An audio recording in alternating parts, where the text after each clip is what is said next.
At some point, there are rates that will move freight, and there are rates that will not move freight. You're going to see a lot of blank sailings this year. There's going to be, the possibility of the Suez Canal opening back up, which could create some chaos initially. If you want your freight to move, that needs to be your focus first. Working with the carriers to say, look, I don't want to pay too much, but at the same time, I want a rate that is solid, that will move my freight on something of a consistent basis. So I have been following Stephanie on LinkedIn for, I think, close to a decade now. So I figured let's get her onto Unfiltered Freight to have her share it here. I want to just jump right in there. How does this current downturn compare to previous ones that you've navigated? And where do you think this takes us in 2026? We're dealing with a different group of carriers, a different base of companies that are much more focused on profits. I came up through the world of, the Hanjin bankruptcy, I've watched many times the carriers chase rates down the rabbit hole. I was in the business in 2008 when the market crashed. And I can remember people freak out when I say, I remember a $500 rate from China to LA. I don't think we're going to see carriers do that anymore. I think they've learned some valuable lessons through the pandemic, that they hold a lot more cards, even when the market turns against them, so to speak. I do think there's a floor to the rate levels that will happen faster than we've seen it before. And, obviously on the demand side, this is a situation with this administration that I don't think anybody's seen before. It's scary. It's confusing. It's off-putting. I think it's very hard for the importing community to know when this is going to stop. I think anybody that knows anything about business knows that businesses like certainty and to make decisions, and that's really difficult right now. And then you have the economic situation in the U.S. I'm surprised how much people have continued to spend and buy since the pandemic, and the consumer in the U.S. just seems to keep buying. So, I do think we're going to see things turn around in 2026, but I don't think it's anything that we should all be excited and write home about. I think 2026 is going to be a much softer year than we've seen. We're certainly going to face a situation where there's going to be probably far more capacity in the market most of the year than demand, which is going to at least keep the rates pretty low and the carriers, on their toes to deal with those possible falling rates. You talked there before about there being a floor for rates, and what's always stuck out for me is even during this massive financial crisis, ships kept on going and goods kept on being imported. You sit at one of those magical positions kind of between the BCOs and the carriers. What is your advice for BCOs right now when it comes to how to approach 2026? And then how does this shape your interactions with carriers? I've already heard from a couple carriers that there's a couple of large BCOs that are already negotiating, which doesn't surprise me because rates are so low. You always want to hit the carriers when they're at their weakest, so to speak. Yes, it's exciting that rate levels are low, and there's a very good chance that you'll probably be able to negotiate a rate lower than what you had last year, or potentially hold things pretty steady, from last year's rate levels. We're living in a different world, and to focus strictly on freight rates is a losing proposition. At some point, there are rates that will move freight, and there are rates that will not move freight. You're going to see a lot of blank sailings this year.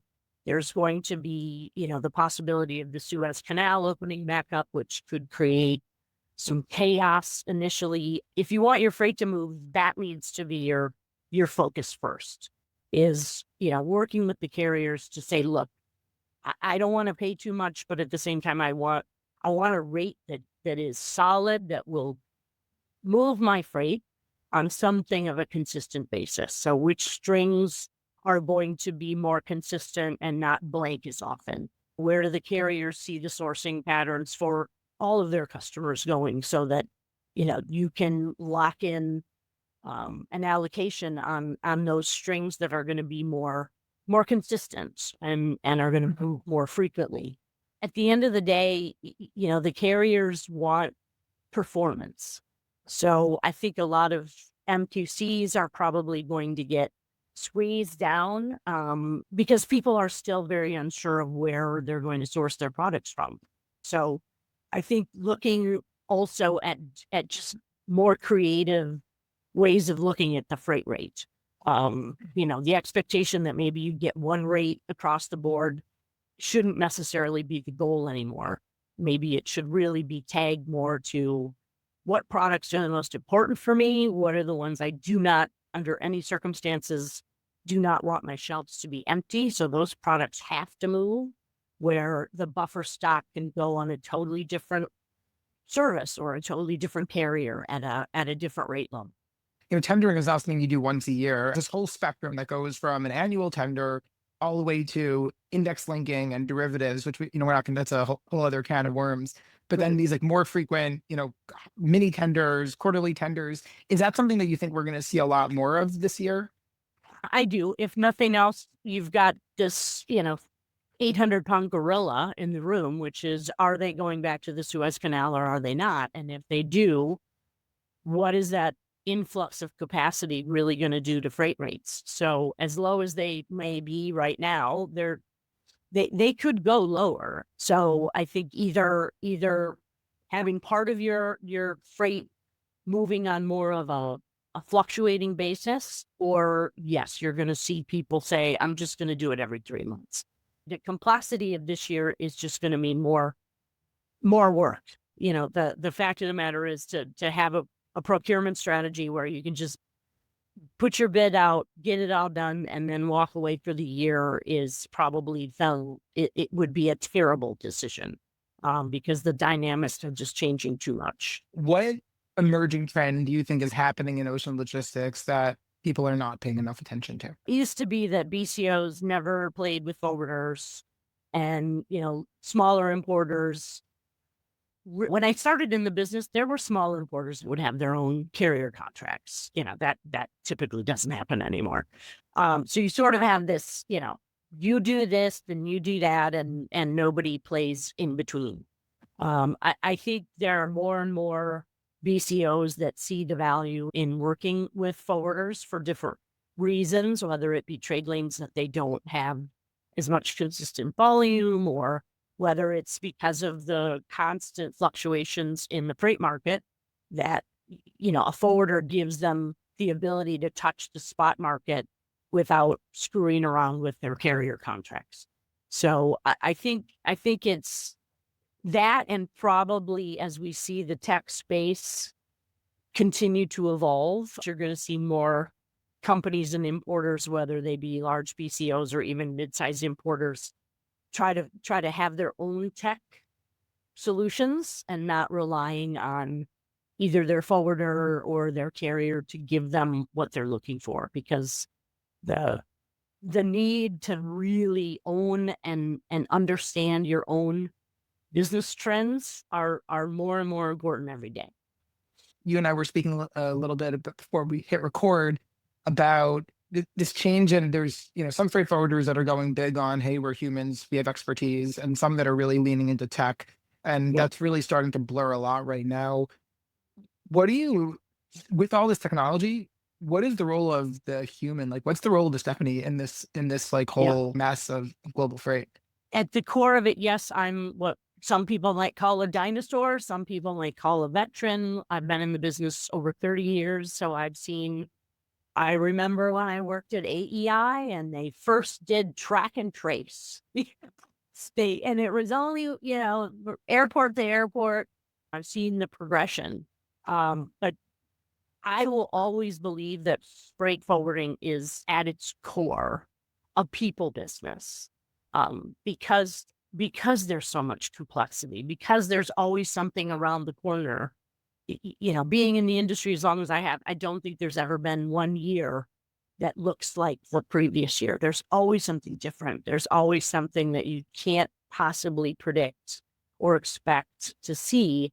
And having that kind of knowledge and experience over the years, who knows how AI is going to continue to learn as the time goes by. But I think there'll always be certain parts of our business that just cannot be handled by technology. Anything having to do with relationships. I mean, going into the procurement world, I came up through the commercial sector. I wanted to get into product because to me, negotiating is negotiating. It doesn't matter if I'm a salesperson selling to a customer or now I'm the forwarder, negotiating with the carrier.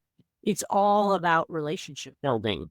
And that part of our industry, the relationships that forwarders have, and I'm sure BCOs have with their carriers, are 90% of it is relationship. It's, how strong is that relationship?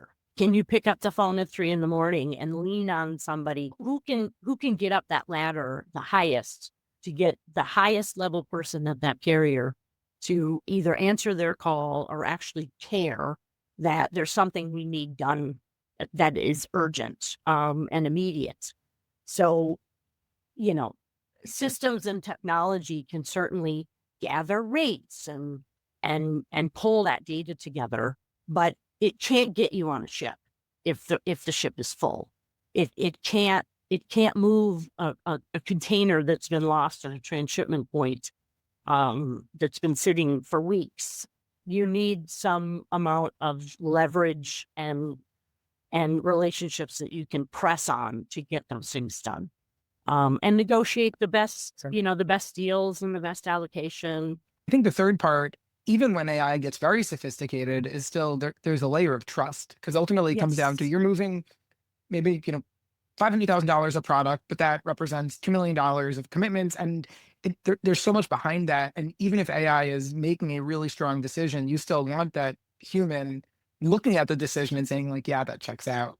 Between the time when I sent this question to you in advance and when I'm talking about it, Maersk sent a ship through the Suez Canal. When do you think this is going to happen at scale? Like when is it back, baby? It always just takes one, usually now one of the big guys, to drop their rates and everybody has to follow, or do this and everybody. So CMA has already they're 100% committed to going back. Right. Now they never really stopped. That it helps that they have the French Navy, following their vessels around. Several of our carriers have said they're not looking at it. Obviously, there's a tremendous cost until some of that risk insurance comes down. That's going to be a component of their decision. It's also just going to take some time to get all of those strings, get the vessels in the right place. At least half the carriers are going to get dragged into it because they have to follow everyone else. What I'm finding sort of interesting to think about is there's a way they can do this, as like Lars Johnson had mentioned, if you wait until after Chinese New Year, this could be done in a more, staggered sort of way, because we all know there's a possibility of some pretty crippling congestion happening, mainly for Europe. We're looking at a year ahead that we all know is going to be overcapacity, less demand, freight rates are going to be subdued. What increases freight rates? Disruption increases freight rates. So, is there a component where the carriers may want to jump on as they all start going back to the Suez to create some disruption so that they can see freight rates go up? So I think we'll see it not before Chinese New Year, but probably before peak season, if we have a traditional peak season this year. But the main actionable point here for carrier is you should get yourself a Navy. Well, Stephanie, thank you so much. I really enjoyed this conversation. This was great. It was fun. Everything I'd hoped for. Thank you.